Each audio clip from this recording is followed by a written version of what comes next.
ईशा जी, Dubai से। महाराज जी, मुझे step by step बताएं कि जिससे मेरा मन शांत हो जाए। मतलब कैसे चलूं, शुरू कहाँ से करूं और कहाँ तक इसका। भोजन सुधारो। सबसे पहले भोजन सुधारो, अल्पाहार करो। नींद सुधारो।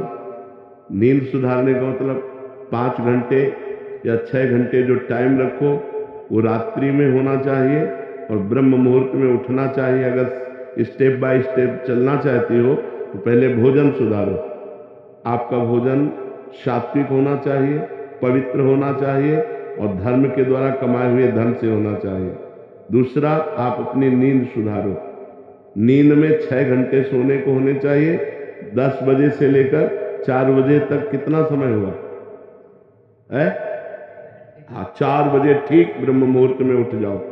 अगर आपको ठीक चलना है, भजन करना है तो ये 7, 8 बजे तक जो 9 बजे तक सोते हैं, ये स्टेप बाय स्टेप भजन कर पाएंगे? उनका जीवन ही व्यर्थ है। सूर्य भगवान उदय हुए और जो सैया में सो रहा है उसकी आयु, श्री, कीर्ति, बुद्धि सब नष्ट हो जाती है। जिसका भोजन ठीक और जिसका शयन ठीक और जबान सुधारो। हर समय नाम जप करो, मौन का आश्रय लो। अगर उत्तर देना है तो उचित शब्दों का उत्तर दो, व्यर्थ की वार्ता न करो। वाणी संयम में, जिसका सुनना संयम में। हम गंदी बातें न सुने, प्रपंच न सुने, भगवान की लीला कथा सुने, भगवान की चर्चा सुने, संत वाणी सुने, शास्त्रों की वाणी सुने तो हमारी श्रवण इंद्री पवित्र। जब हमारी एक एक इंद्री पवित्र हो जाएगी तब हमारा मन भगवान में लगने लगेगा। और समस्त शास्त्रों में वर्णन है, नौधा भक्ति से श्रेष्ठ कोई साधना नहीं है। जो श्रवणम, कीर्तनम, स्मरणम, विष्णुपाद सेवनम, अर्चनम, वंदनम, दास्य, सख्य, आत्मसमर्पणम, इससे बढ़कर के कोई श्रेष्ठ भक्ति नहीं है। 9 प्रकार की भक्ति ही प्रेम लक्षणा भक्ति प्रदान करती है। पर हम पहले अपने आचरण सुधारें, हर इंद्री को पवित्र करें।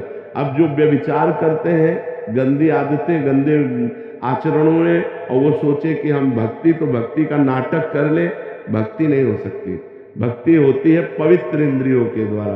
अब जो गंदी बातें देखेंगे मोबाइल में, गंदे आचरण करेंगे, गंदा भोजन पाएंगे, होटलों का भोजन पाएंगे, मनमानी जागे, मनमानी सोए, मनमानी आचरण करें, अध्यात्म नहीं हो सकता।